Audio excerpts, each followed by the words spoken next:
ఇప్పటికీ ఈ ఏడాది సిఆర్ఆర్ కింద 2311 కోట్ల రూపాయలను మంజూరు చేసి 2400 కిలోమీటర్ల నిర్మాణం కోసం టెండర్లు వేసే ప్రాసెస్లో ఉన్నాయి సార్. కొన్ని టెండర్లు కూడా అయినాయి, కొన్ని వర్క్స్ కూడా చేపట్టడం జరిగింది.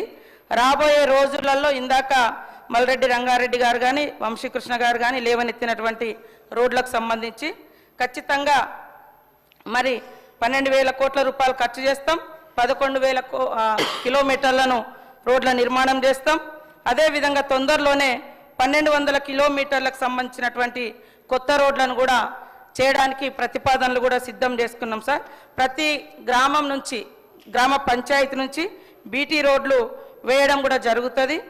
లాస్ట్ మంత్లో సీసీ రోడ్ల కోసం కూడా 324 కోట్ల రూపాయలను ఇవ్వడం జరిగింది. గత మార్చి నెలలో 600 కోట్ల రూపాయలను కూడా సీసీ రోడ్ల కోసం ఇవ్వడం జరిగింది. ఇప్పుడు ఆర్ఆర్ కింద కూడా మరి ఎంఆర్ఆర్ కింద కూడా 1150 కోట్లను తొందరలోనే మంజూరు చేస్తాం సార్.